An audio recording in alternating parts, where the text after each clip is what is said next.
انتہائی قابل احترام حضرات سامعین ذی قدر، قرآن کریم کی چند آیات مبارکہ اور ذخیرہ احادیث میں سے چند احادیث آپ حضرات کے سامنے پڑھی گئی ہیں۔ اللہ رب العزت سے دعا ہے کہ وہ آیات کریمہ اور احادیث نبویہ صلی اللہ علیہ وسلم کا صحیح مفہوم آپ حضرات کی خدمت میں پیش کرنے کی توفیق عطا فرمائے اور مجھ سمیت تمام امت مسلمہ کو اس پر عمل پیرا ہونے کی بھی توفیق عطا فرمائے۔ قرآن کریم کی جو آیت تلاوت ہوئی، لقد جاءکم رسول من انفسکم، اللہ رب العزت نے اپنے ایک عظیم احسان کا ذکر فرمایا کہ اللہ نے تمہارے ہاں کائنات کے عظیم پیغمبر سید الانبیاء، سید الکائنات، ساری انسانیت کے سردار حضرت محمد صلی اللہ علیہ وسلم کو تمہارے ہاں پیغمبر بنا کر بھیجا۔ آخری امت محمدیہ علیہ السلام کی یہ خصوصیت ہے، ان کا یہ اعزاز ہے اور ان پر یہ اللہ کی طرف سے خصوصی انعام اور اکرام ہے کہ کائنات کے عظیم پیغمبر کو امت محمدیہ علیہ السلام میں مبعوث فرمایا۔ تو آپ جیسے آخر الانبیاء ہیں تو آپ کی امت بھی آخر الامم ہے، آپ کے بعد دنیا میں کوئی نبی نہیں آ سکتا، ایسے ہی اس امت کے بعد نبی کے واسطے سے جہاں فضیلتوں عظمتوں کو اللہ نے اپنے نبی کو عطا فرمائے، ایسے ہی اللہ نے نبی کے واسطے سے امت کو بھی بڑی فضیلتیں اور عظمتیں عطا فرمائی۔ تو یہ امت آخر الامم کہلائی کہ اس امت کے بعد اب کوئی اور امت قیامت تک کے لیے وجود بھی نہیں آئے گی۔ تو نبی بھی اعلیٰ، نبی کی امت بھی اعلیٰ ہے۔ یہی وجہ ہے قیامت کا دن ہوگا، اللہ رب العزت آپ علیہ السلام کے ہی واسطے سے، آپ ہی کی عظمت کی بدولت اس امت کا اعزاز، اس امت کا اکرام ساری امتوں پر فرمائیں گے۔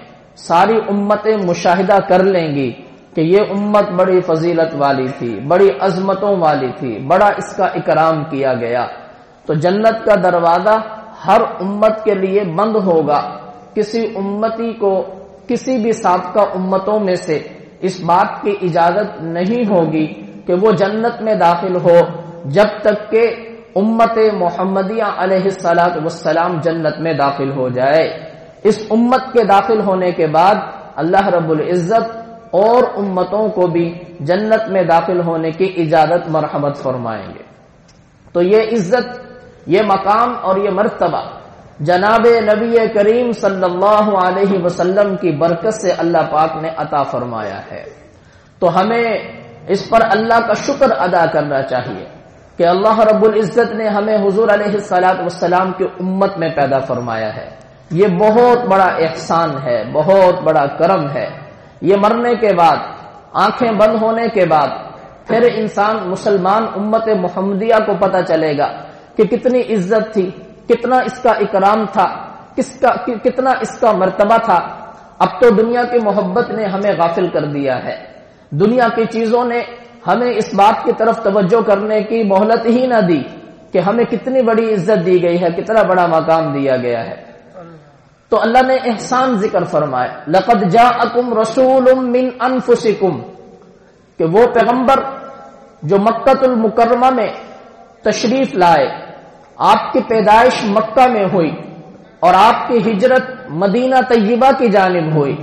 مدینہ میں اللہ رب العزت نے آپ کے وہ مقتدی حضرات صحابہ کرام پیدا فرمائے، آپ نے زندگی کا ایک عرصہ وہاں گزارا، نبوت آپ کو مکہ میں ملی، آپ کی بعثت، آپ کو پیغمبری اللہ نے مکہ میں عطا فرمائی۔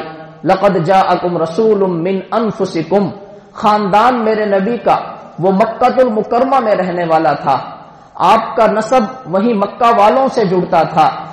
تو من انفسکم ایک قرات تو اس کی یہ ہے کہ آپ اپنی قوم میں تشریف لائے.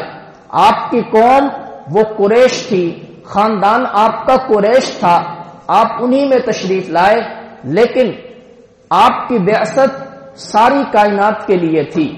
پہلے بھی انبیاء جتنے بھی تشریف لاتے وہ اپنی قوموں میں آتے تھے، لیکن ان کی بعثت اور ان کی نبوت کا دائرہ صرف اور صرف ان کی قوم تک محدود ہوتا تھا، یا ان کے شہر تک محدود ہوتا تھا، یا ان کی بستی تک محدود ہوتا تھا، یا ایک زمانے تک کی قید ہوتی تھی کہ زمانہ جب نبوت کا ختم، اب وہ سلسلہ ختم، نئے نبی کا زمانہ شروع ہو گیا.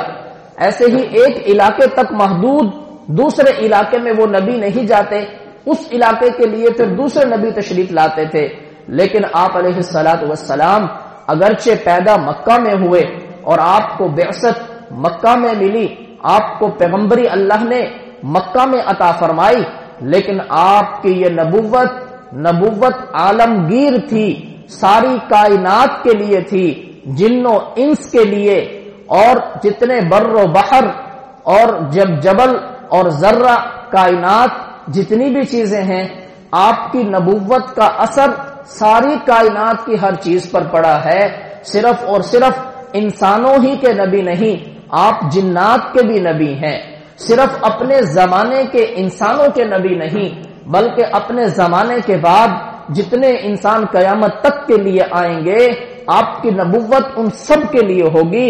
اور یہاں تک علماء نے لکھا ہے کہ آپ کی نبوت صرف اور صرف آپ کے دنیا میں آ جانے کے بعد اس کا سلسلہ شروع نہیں ہوا، بلکہ آپ کے دنیا سے آنے سے پہلے جتنے انسان آئے ہیں، جتنے انبیاء آئے ہیں، آپ تمام انبیاء کے بھی نبی بن کر تشریف لائے اور تمام انسانوں کے بھی نبی بن کر تشریف لائے. اس لیے آپ نے فرمایا ارسلت الی الخلق کافہ. یہاں خلق کا ذکر کیا کہ میں ساری مخلوق کا پیغمبر بنا کر بھیجا گیا ہوں. یہاں کسی تخصیص نہیں ہے کسی مخلوق کی، اس میں انسانوں کی تخصیص کر لی گئی ہو، یا جنات کو الگ کر لیا گیا ہو، یا آسمانی مخلوقات کو الگ کیا گیا ہو. نہیں، ارسلت الی الخلق کافہ، ساری مخلوق کا میں نبی بنا کر بھیجا گیا، ساری مخلوق کی طرف مجھے پیغمبر بنا کر بھیجا گیا. اور مخلوق میں آپ کے دنیا میں آنے سے پہلے کی بھی مخلوق ہے اور آپ کے دنیا میں تشریف لانے کے بعد کی بھی مخلوق ہے، کہ آپ کی نبوت سے ان کو بھی فائدہ ہوا ہے جو پہلے آئے، اور آپ کی نبوت سے بعد والوں کو تو قیامت تک کے لیے فائدہ ہی فائدہ ہوگا، اور ان کے لیے نجات کا ذریعہ صرف اور صرف حضور علیہ الصلوۃ والسلام کی غلامی میں ہوگی. تو جو غلام بنے گا چمک جائے گا، جو اتباع سچی کرے گا وہ دنیا میں نکھر جائے گا، اور وہ دنیا میں رہتی دنیا تک اس کا نام باقی رہے گا، تذکرہ باقی رہے گا. اور جو حضور علیہ الصلوۃ والسلام کی عزت و ناموس آپ کی ختم نبوت پر پہرا دیتے ہوئے جائے گا، اللہ اس کے نام کو بھی قیامت تک کے لیے باقی رکھیں گے. آج تک دنیا میں جتنے بھی کتب بنے، ابدال بنے، غوث بنے، ولی بنے، اللہ والے بنے، کوئی بھی ایسا آپ کو نہیں ملے گا کہ جس کے دل میں اتباع اعلی درجے کی نہ ہو، آپ علیہ الصلوۃ والسلام کی سنت کا اہتمام اعلی درجے کا نہ ہو، سنت سے کٹا ہوا ہو اور پھر وہ وقت کا ولی بن جائے، یہ ناممکنات میں سے ہے. سنت سے منحرف ہو اور وہ وقت کا قطب و ابدال بن جائے، یہ ناممکنات میں سے ہے. سنت سے ہٹا ہوا ہو اور وہ وقت کا غوث بن جائے، ایسا نہیں ہو سکتا. آپ کسی بھی اللہ والے، غوث، ابدال، قطب، ولی اللہ، ان کی تاریخ اٹھا کر دیکھیں، ان کی زندگی کو دیکھیں، آپ کو سر فہرست ان کی زندگی میں سنت ہی سنت نظر آئے گی. نبی علیہ الصلوۃ والسلام پر کثرت سے درود شریف پڑھتے ہوئے نظر آئیں گے. وہ آپ کے نام پر مر مٹنے کے لیے تیار ہر وقت آپ کو تاریخ کے اوراق پر نظر آئیں گے. کئی تو جانے نشاور کر گئے کہ ہم اپنے نبی کی عزت و ناموس پر آنچ نہیں آنے دیں گے. ایسے عظیم پیغمبر، ایسے خوبصورت پیغمبر، روایات میں آتا ہے جتنے انبیاء اور پیغمبر دنیا میں تشریف لائے، حضرت آدم علیہ الصلوۃ والسلام سے لے کے جناب نبی کریم صلی اللہ علیہ وسلم تک تمام انبیاء اور رسل حسین ہوا کرتے تھے. حسن اور خوبصورتی اور جمال اللہ نے ہر نبی کو وافر طریقے سے عطا فرمایا تاکہ امت میں ممتاز نظر آئے، امت میں سب سے نمایاں نظر آئے. ہر چیز اللہ نے ان کی خوبصورت بنائی.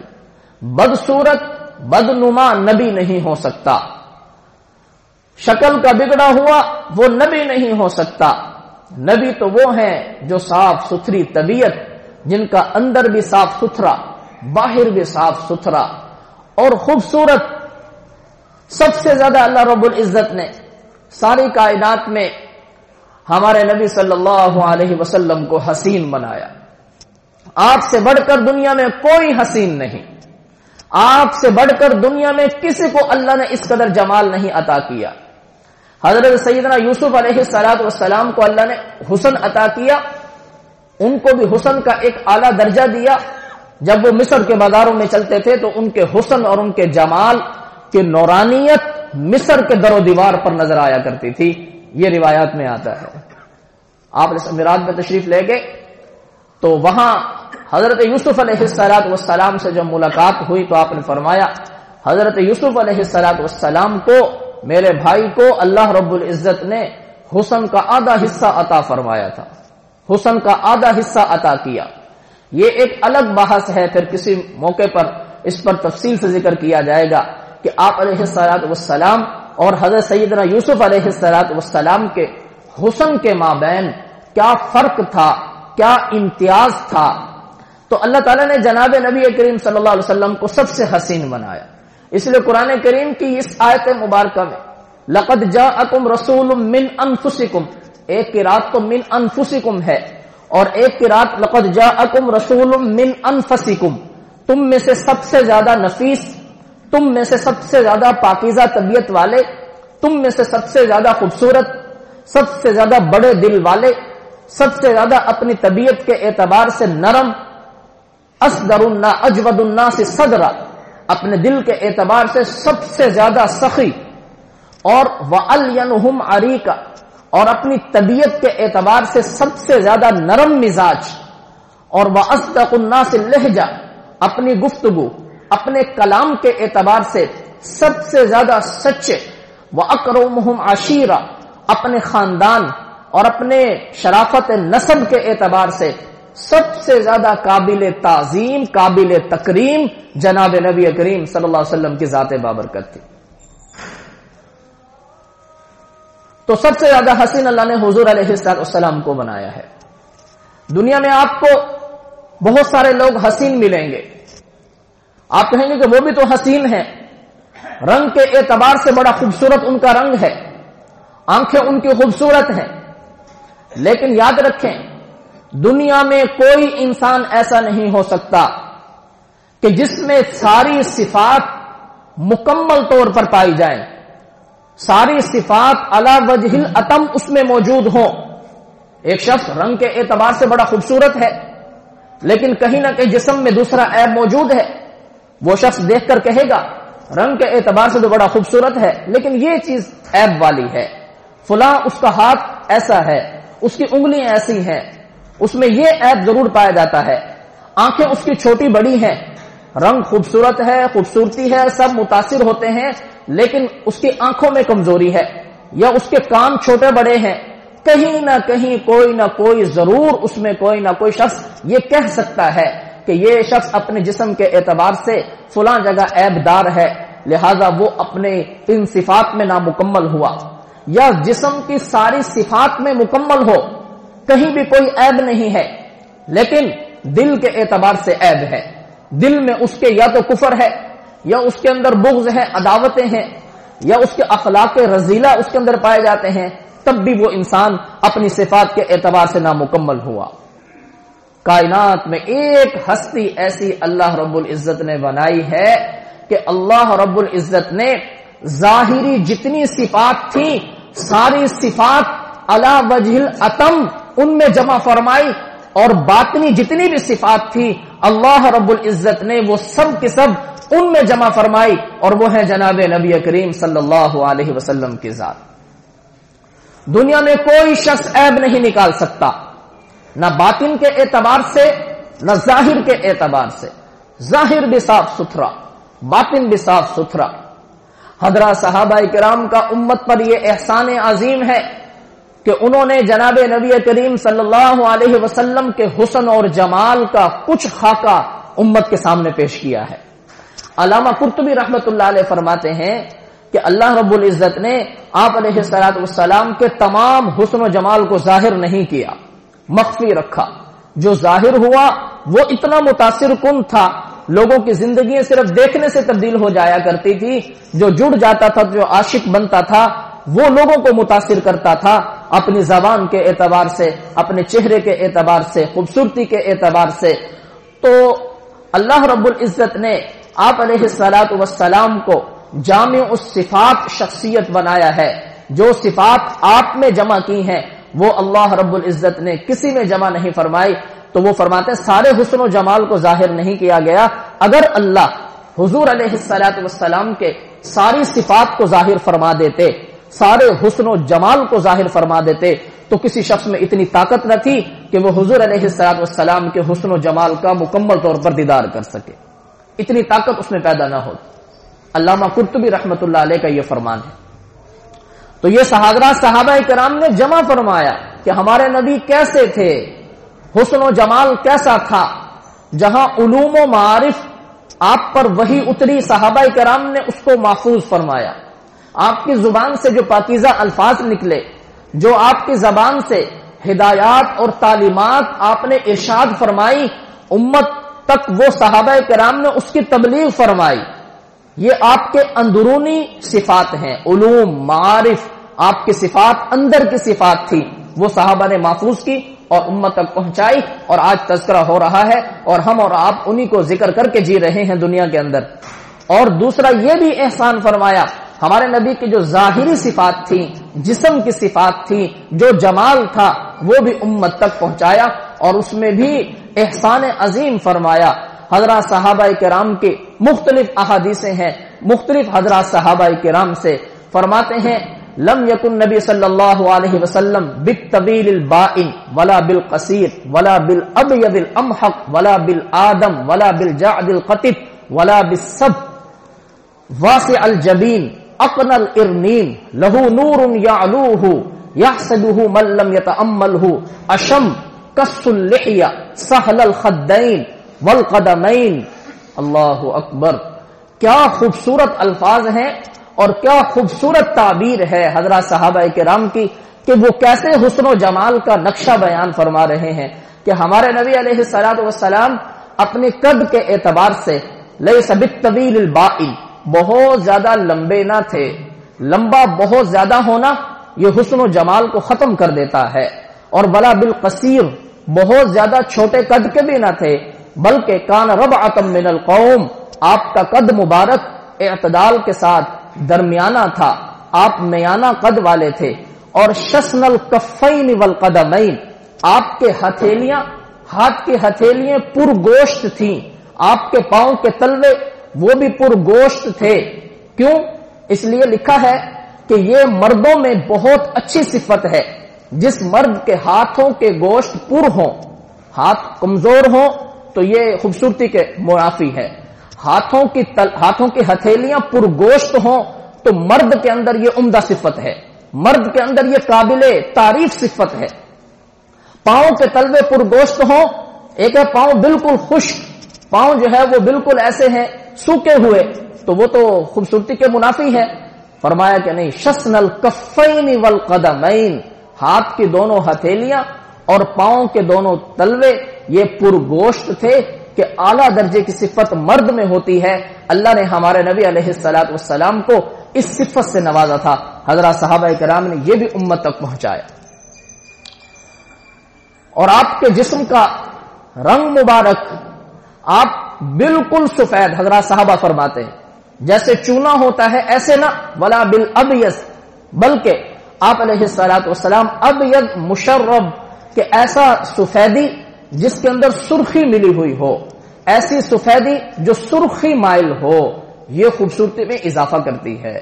محض ہی سفید ہونا، جیسے کہ کوئی آدمی برس کی مرض میں مبتلا ہوتا ہے، انتہائی سفید ہے تو وہ اس کے اندر خوبصورتی نہیں ہے۔ خوبصورتی کے ساتھ اگر سرخی کی طرف مائل ہو، گندمی رنگ کی طرف مائل ہو تو وہ خوبصورتی میں اضافہ کرتا ہے۔ یہ جناب نبی کریم صلی اللہ علیہ وسلم کے جمال کا ایک نقشہ ہے۔ واسع الجبین، آپ کی پیشانی مبارک کشادہ، اقن العرنین، آپ کی ناک مبارک بلند۔ جو پہلی مرتبہ دیکھتا تھا وہ یہ سمجھتا تھا کہ شاید آپ کی ناک بلند ہے فطرتاً بہت زیادہ، لیکن جب غور و فکر سے دیکھتا، تأمل سے دیکھتا تو پھر سمجھتا تھا کہ نہیں یہ فطرتاً ایسا نہیں ہے۔ لہو نور یعلوہ، اس پر ایک نور بلند ہوتا تھا جس کو وہ دیکھ کر سمجھتا تھا کہ آپ بلند ناک والے ہیں۔ اور اذا تکلم رؤیا کالنور یخرج من بین ثنایاہ، ہمارے نبی علیہ الصلوۃ والسلام جب گفتگو فرماتے تھے تو ایک نور نظر آتا تھا، حضرات صحابہ فرماتے ہیں یخرج من بین ثنایاہ، جو آپ علیہ الصلوۃ والسلام کے سامنے کے دانتوں سے نکلتا تھا، ہم سب اس کو دیکھتے تھے کہ یہ ایک نور ہے نکل رہا ہے منہ مبارک سے۔ یہ ہے پیغمبر کی صفات، یہ ہے سید الکائنات کی وہ ظاہری صفات، یہ ہے ان کا حسن و جمال۔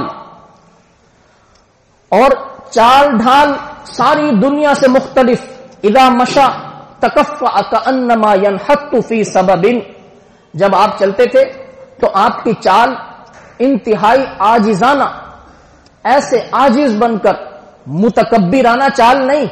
اب ایک آدمی حسین بھی ہے اور بڑے اچھے اخلاق والا ہے، لیکن اس میں یہ عیب اگر پایا گیا کہ وہ جب چلتا ہے تو تکبرانہ چال سے چلتا ہے تو ساری صفات پر پانی پھر جائے گا۔ ہمارے نبی علیہ الصلوۃ والسلام، آپ کی جہاں باطنی صفات بھی مکمل، ظاہری صفات بھی مکمل، تو آپ علیہ الصلوۃ والسلام جب چلتے تھے تو انتہائی عاجزانہ طریقے سے چلتے تھے اور جھک کر چلتے تھے، ایسا معلوم ہوتا تھا کہ بلندی سے نیچے کی طرف تشریف لا رہے ہیں، بلندی سے نیچے کی طرف تشریف لا رہے ہیں۔ ہر شخص سمجھتا تھا بڑے باوقار اور بڑے ہی سنجیدہ طبیعت کے مالک۔ اللہ رب العزت ہمیں ان پاکیزہ صفات پر ایمان رکھنے کی اور ہمیں اس پر عمل کرنے کی توفیق عطا فرمائے۔ وآخر دعوانا